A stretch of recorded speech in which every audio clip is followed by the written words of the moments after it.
The boardroom erupted into applause. Everyone stood to congratulate the company's new chief financial officer. Everyone except me. I sat frozen in my chair staring at the man shaking hands with the CEO. Victor Hale. A man who had worked here for 8 months. A man who could barely explain the difference between cash flow and profit during his interview. A man who was now receiving the promotion I had spent 7 years earning. The applause echoed through the room like distant thunder. I forced myself to smile. I even joined in with a few polite claps. No one noticed the way my fingers trembled. No one noticed the realization forming inside my head. The company had just made the most expensive mistake in its history, and they had absolutely no idea. My name is Olivia Carter. I was 38 years old and had spent nearly a decade at Sterling Holdings, one of the largest real estate development firms in the state. Officially, my title was Deputy Finance Director. Unofficially, I was the person keeping the entire company alive. Every major loan negotiation, every investor presentation, every debt restructuring agreement, every emergency cash flow solution. My fingerprints were on all of them, not because anyone asked me to, because whenever something went wrong, I was the one expected to fix it. And I always did. For years, I believed hard work would eventually be rewarded. That competence mattered. That result spoke louder than politics. I was wrong. The announcement ended. People crowded around Victor, laughing, shaking hands, taking photos. The CEO, Trent Maxwell, stood beside him with the proud smile of a man convinced he had made a brilliant decision. Then Trent looked at me. His expression shifted slightly. Maybe guilt. Maybe discomfort. Maybe both. Olivia, he said. Can I see you in my office for a moment? Of course, I replied. My voice sounded surprisingly calm. Inside I felt nothing. No anger. No sadness. No disappointment. Just clarity. The kind of clarity that arrives when a long-standing illusion finally shatters. Trent closed the office door behind us. He avoided eye contact. That told me everything before he even spoke. I know this must be difficult, he began. You were certainly a strong candidate. Candidate. Interesting choice of words. For months he had practically promised me the position. Now suddenly I was merely a candidate. I remained silent. Trent cleared his throat. Victor brings something unique to the role. His communication skills. His relationships with investors. His executive presence. There it was. The corporate translation. You are better at the work. But he is better at making important people like him. I nodded slowly. I understand. Relief immediately appeared on his face. Good. I knew you would be professional about this. Professional. Another interesting word. People love calling you professional when they expect you to quietly accept being treated unfairly. The company still values you tremendously, he continued. Honestly, we need you exactly where you are. You know the financial systems better than anyone. You keep everything running smoothly. Exactly. I kept everything running smoothly, while someone else received the credit, the promotion, the salary, the authority. For 7 years. I stood up. Congratulations on the appointment. I hope Victor succeeds. Trent smiled. Thank you, Olivia. I knew you would understand. I left his office, walked back to my desk, and opened a spreadsheet. Not because I had work to do, because I wanted to see something. A list. A very specific list. For the next hour I documented every process that depended entirely on me. The list became longer than I expected. Bank relationships. Debt covenant monitoring, cash flow forecasting models, investor reporting systems, risk assessment algorithms, emergency liquidity protocols. Most executives assumed these systems operated automatically. They didn't. I operated them. Some were created during nights and weekends. Others existed only because I saw problems before they became disasters. No one ever asked how things worked. As long as they worked, that was enough. Until now. At lunchtime, Victor approached my desk. His expensive suit looked fresh from the tailor. His smile looked even more expensive. Olivia, I heard about your meeting with Trent. I just wanted to say I have enormous respect for everything you've done here. Looked up. Congratulations, Victor. Thanks. Honestly, I wasn't expecting this. I almost laughed. Of course he wasn't. People rarely expect gifts they didn't earn. He lowered his voice. I was hoping we could work closely together. You know the financial side far better than I do. Maybe you can help me get up to speed. There it was. The truth. He needed me. The company needed me. Everyone needed me. Just not enough to promote me. I'm sure you'll figure it out, I said. You're the CFO now. His smile weakened slightly. Right. Well, thanks. After he walked away, I opened my banking app. Then my investment accounts. Then my savings records. I already knew the numbers. But I wanted confirmation. 14 months. That was how long I could comfortably survive without a paycheck. Longer if necessary. I leaned back in my chair. For the first time all day I smiled. A real smile. Not because I had lost. Because I finally understood I was free. That afternoon I called Human Resources. A simple question. Could I resign immediately if I forfeited 2 weeks' salary? The answer came back within 10 minutes. Yes. Perfectly legal. Perfectly acceptable. I thanked them. Hung up. And opened a blank document. Dear Sterling Holdings Leadership, please accept this letter as formal notice of my resignation effective immediately. I appreciate the opportunities provided during my employment and wish the company continued success. Sincerely, Olivia Carter. I read it twice, then signed it. No threats, no accusations, no emotional speeches. Just a decision. A final one. Outside my office window, the city skyline glowed beneath the afternoon sun. Employees hurried through parking lots. Traffic crawled through crowded streets. The world continued exactly as before. Yet everything had changed. Because while the executives celebrated their shiny new CFO upstairs, the person who understood every hidden weakness inside the company was preparing to walk out the door forever. And none of them realized what would happen when I did.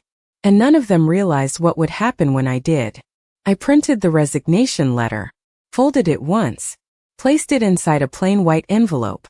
Then I stood up from my desk and walked toward the executive floor. The elevator ride lasted less than a minute. Felt like the longest ride of my career. When the doors opened, I stepped into the quiet hallway leading to the executive offices. Trent Maxwell was speaking with 2 board members when I arrived. He smiled when he saw me, probably expecting a discussion about future responsibilities. Instead, I handed him the envelope. His smile disappeared. What is this, my resignation? The color drained from his face. You are joking. I wasn't. He opened the envelope and quickly scanned the page. His eyes widened. Effective immediately, yes. Olivia, let's not do anything emotional. This is not emotional. It is actually the most rational decision I have made in years. The board members exchanged nervous glances. Trent lowered his voice. Can we talk privately, of course? Once the door closed behind us, he placed the letter on his desk. You are one of the most important people in this company. Then why was I passed over? The question hit him harder than I expected. Because the position required certain leadership qualities. I smiled. There it is again. Leadership qualities. The magical phrase people use when they run out of real explanations. You know that's not fair. Maybe not. But it is honest. For several seconds neither of us spoke. Finally Trent leaned back in his chair. What would it take for you to stay? Nothing. His jaw tightened. Name a number. I already made my decision. We can discuss compensation. This isn't about compensation. Then what is it about? Respect. The word hung in the air between us. Heavy. Uncomfortable. Impossible to ignore. Trent rubbed his forehead. You are making a mistake. Maybe. But at least it will be my mistake. I turned and walked toward the door. Olivia. I stopped. What happens to the transition? I looked back at him. Victor is the CFO. I'm sure he will handle it. Then I left. The news spread through the building in less than 20 minutes. People stared as I packed my desk. Some looked shocked. Others looked confused. A few looked scared. My closest coworker Emily approached first. Please tell me this is temporary. It isn't. You're really leaving? Yes. She sat down beside me. This place is going to fall apart. I laughed softly. It won't fall apart. Companies survive people all the time. The question is how much pain they experience first. Emily looked like she wanted to ask more questions. Instead she hugged me. Good luck, Olivia. Thank you. Several others came by throughout the afternoon. Most offered kind words. A few tried convincing me to stay. None succeeded. At 2:30 Victor appeared again. This time he looked worried. I heard you're leaving. I am. Today. His face turned pale. Olivia, I really think we should sit down and discuss the systems before you go. What systems? The reporting structures, the forecasting models, the banking relationships, everything. I placed the last item into my box. Everything important already belongs to the company. Where exactly is all the documentation? Where it has always been. Inside the company servers. That was technically true. The documentation existed. Just not in a form anyone could easily understand. Victor swallowed hard. How long would it take someone new to learn everything? I thought about the question. Honestly, yes. 6 months. Maybe a year. His expression became almost comical. A year if they were very talented. He stared at me. For the first time he looked less like a confident executive, and more like a nervous man standing on a collapsing bridge. Picked up my box. Good luck, Victor. You're going to need it. Then I walked away. The security guard at the lobby wished me a good afternoon. I thanked him. The automatic doors opened. Warm sunlight hit my face. And just like that, 7 years were over. No dramatic speeches. No revenge. No shouting. Just one woman carrying a cardboard box into a parking lot. I placed the box inside my car, started the engine, and drove away. For the first time in years my phone wasn't filled with notifications. No meetings. No deadlines. No emergencies. Just silence. It felt wonderful. That evening I ordered takeout from my favorite restaurant, opened a bottle of wine, and watched a movie without checking emails every 10 minutes. At 10:30 my phone rang. Trent. I ignored it. 5 minutes later he called again. Ignored. Then again. And again. Finally, voicemail appeared. Olivia, please call me back. There are some questions Victor has about the quarterly debt reports. Nothing urgent. Just give us a call tomorrow. I deleted the message. The next morning I slept until 9. A luxury I had not experienced in years. I made coffee, sat on my balcony, and watched the sunrise. Then my phone started ringing. Trent. Again. Then Victor. Then human resources. Then an unknown number. By lunchtime I had 12 missed calls. Something was happening. I suspected I knew exactly what. Around 3 in the afternoon Emily texted me. Are you watching this disaster? What disaster? 5 minutes later she called. You won't believe what's happening. Try me. Victor was supposed to present updated cash projections to the board today. Okay. He couldn't explain half the numbers. The board started asking questions. Then the banks called. Apparently some loan compliance reports were missing. I smiled. Interesting. Gets worse. How the treasury team can't find the forecasting assumptions behind the debt models. Nobody knows how the calculations work. Not even Victor. I remained silent. Emily laughed nervously. You know exactly what's happening, don't you? Maybe. The truth was simple. For years everyone assumed the company ran smoothly because the company was excellent. In reality the company ran smoothly because I spent thousands of hours preventing disasters before anyone noticed them.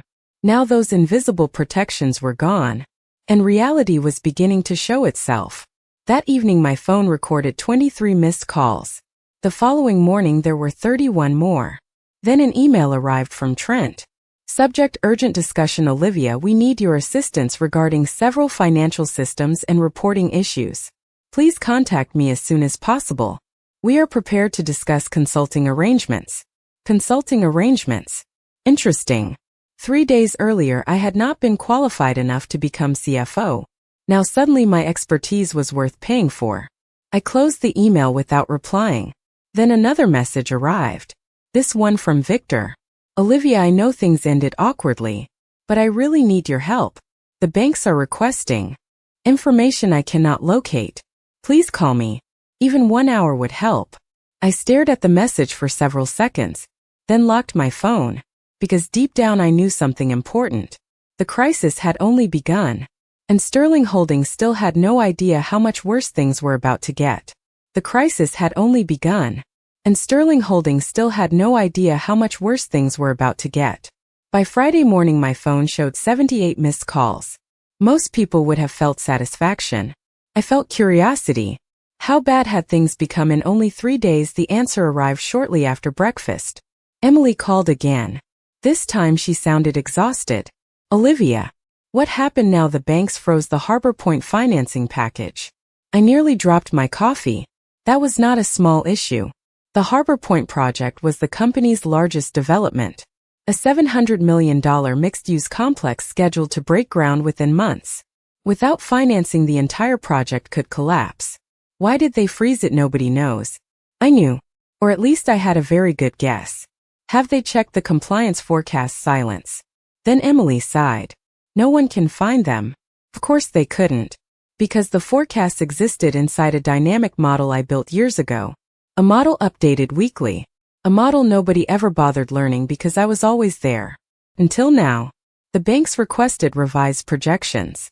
Victor submitted incomplete numbers. The banks noticed discrepancies.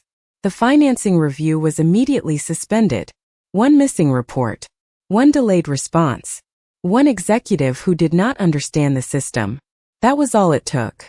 How is Trent handling it? Emily laughed bitterly. Handling it? The man looks like he aged 10 years overnight. I thanked her and ended the call. 10 minutes later, another email arrived.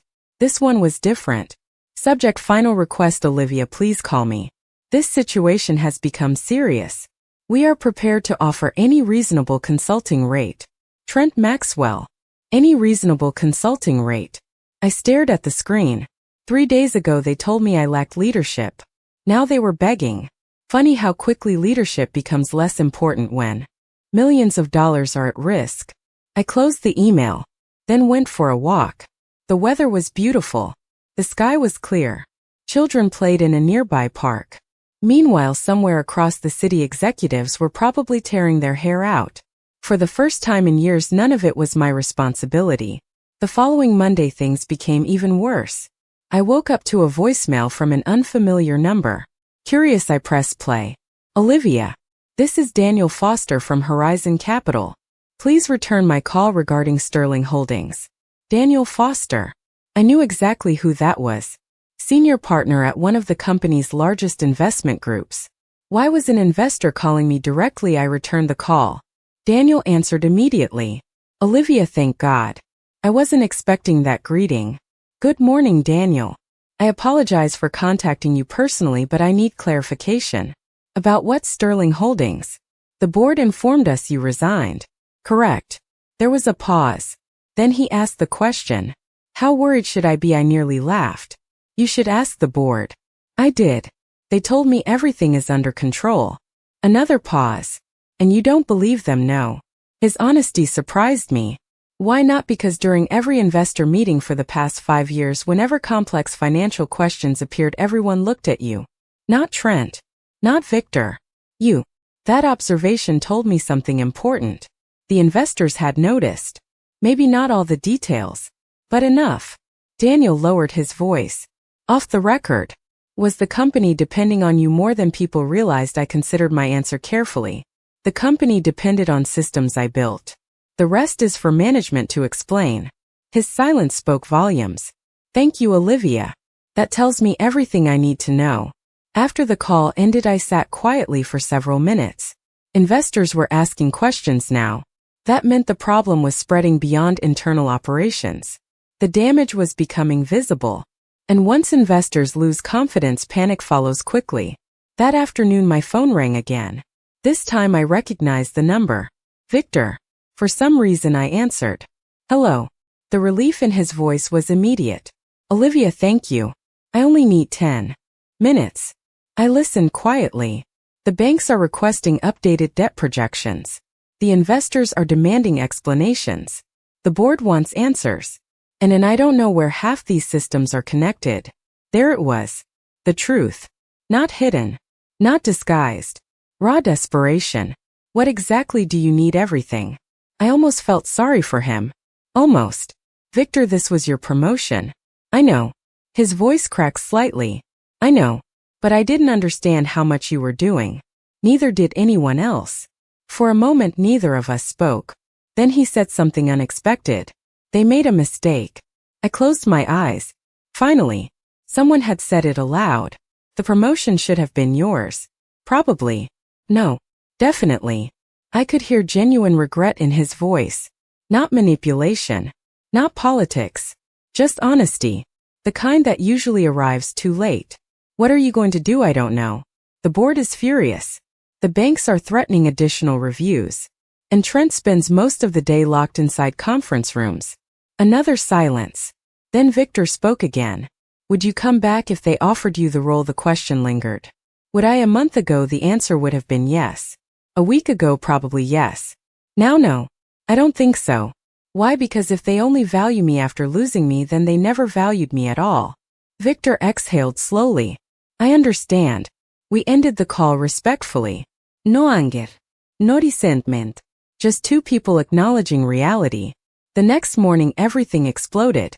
At exactly 9:17 my phone received 21 notifications in less than a minute. Texts, emails, missed calls, news alerts. I opened the first message from Emily. Oh my God. Turn on the business news. Immediately, my stomach tightened.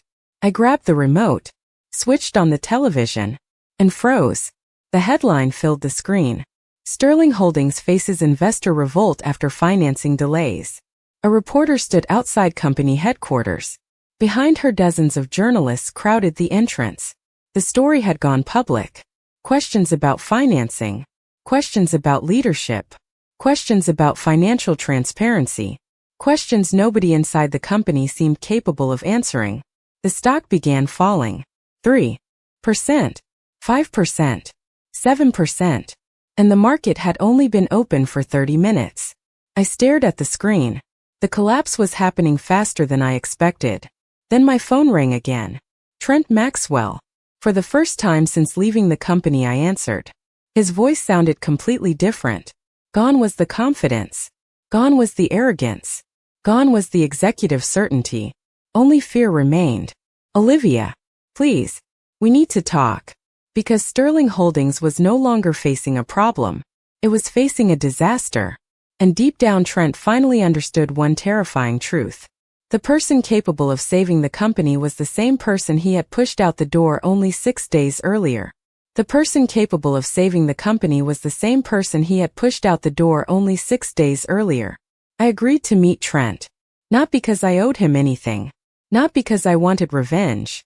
I was simply curious. An hour later I walked into a private conference room at a downtown hotel. Trent was already there. So were 3 board members. And for the first time in 7 years I saw genuine panic in their eyes. Nobody bothered with small talk. Nobody offered coffee. Nobody asked about my weekend. The situation was too serious. Trent leaned forward immediately. Olivia. We need you back.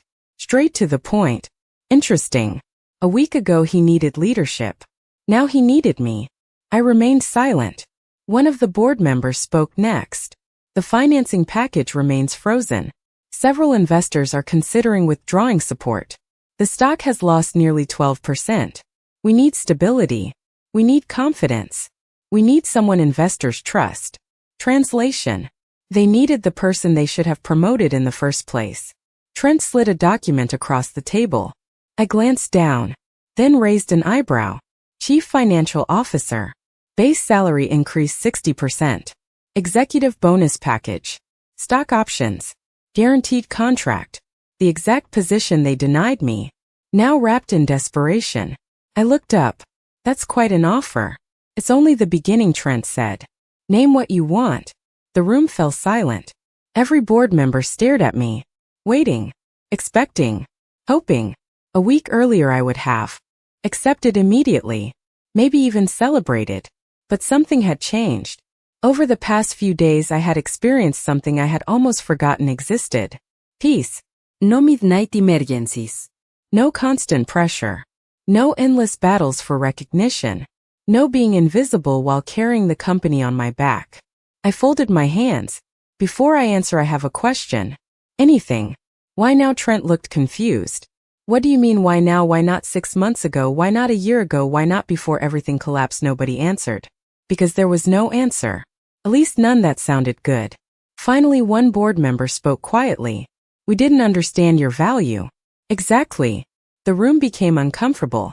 I continued. You didn't value me when things were working. You only value me now because things stopped working. That is not the same thing. Trent looked down. For the first time since I met him, he seemed genuinely ashamed. You're right. The words surprised everyone, including me. He continued. I made the wrong decision. I listened. Erupted visibility over competence. Presentation over results. And now everyone is paying for it. His honesty earned my respect. But it did not change my decision. Because some opportunities arrived too late. The door opened. A hotel employee entered briefly. The interruption lasted only seconds. Yet during that moment my phone vibrated. I glanced at the screen. A message from Autumn Hayes, the vice president from Crestline Capital, the company that interviewed me days earlier. The message contained only one sentence. We would love to have you on our team. The timing almost felt unreal. I smiled, then placed my phone face down. Trent noticed. Another offer, yes. His shoulders slumped. I thought so. One of the board members cleared his throat. May we ask what they offered? Principal financial strategist. Direct access to executive leadership. Full authority over infrastructure development. The room became quiet. Very quiet. Because everyone understood what that meant. Respect. Trust. Opportunity. The things Sterling Holdings only offered after disaster struck. Trent took a deep breath. What can we do to change your mind? I looked around the room. The executives. The board members. The people who finally saw me. And realized something important. I wasn't angry anymore. The resentment was gone. The frustration had disappeared. There was only clarity. The same clarity I felt when I signed my resignation letter. Nothing. The word landed like a hammer. Nothing. Because this isn't about money. Or titles. Or stock options. It's about culture. A company that only notices people when they leave will eventually lose all its best people. Nobody spoke. As everyone knew I was right. I stood. The meeting was over. Trent rose to his feet. Olivia. I stopped. Thank you. That caught me off guard. For what? For everything you built. For not sabotaging anything. For leaving documentation behind. For acting with more professionalism than we deserved. For a moment neither of us spoke. Then I nodded. Good luck, Trent. You're going to need it. And with that I walked away. Forever. 3 weeks later I started at Crestline Capital. The difference was immediate. My ideas were heard. My experience was respected. My contributions were recognized. Nobody expected me to carry everything alone. Within 6 months I was leading major financial initiatives. Within a year I was promoted again. The growth happened naturally. Not because I changed. Because the environment changed. Meanwhile Sterling Holdings survived. Barely. The financing package was eventually restored. The stock recovered part of its losses. Several executives left, including Victor. Surprisingly, we stayed in touch. One afternoon nearly 2 years later he called me. Remember when I got your promotion? I laughed. Hard to forget. Best thing that ever happened to you. Probably. Worst thing that ever happened to me. Definitely. We both laughed. Then he said something I never forgot. You know what I learned from all that? What being needed is dangerous. Being valued is powerful. Exactly. Years later I still think about those words. Because they are true. Many people spend their lives trying to become indispensable. But being indispensable often means becoming trapped. The better goal is finding a place where your growth matters. Where your effort is recognized. Where your value is seen before a crisis forces people to notice. The day I left Sterling Holdings felt terrifying. At the time it seemed like I was risking everything. In reality I was saving myself. Sometimes the bravest thing you can do is walk away from a place that only appreciates you when it is too late. And sometimes the greatest victory is not proving them wrong. It is finding people who recognize your worth from the beginning. If this story resonated with you, and you have ever felt overlooked, undervalued, or taken for granted, remember this. Your value does not decrease because someone fails to see it. Never stay somewhere that only needs you when there are places that will truly value you. And if you enjoyed this story, be sure to like, subscribe, and share, because there are many more powerful stories about self-respect, success, and knowing your worth coming soon.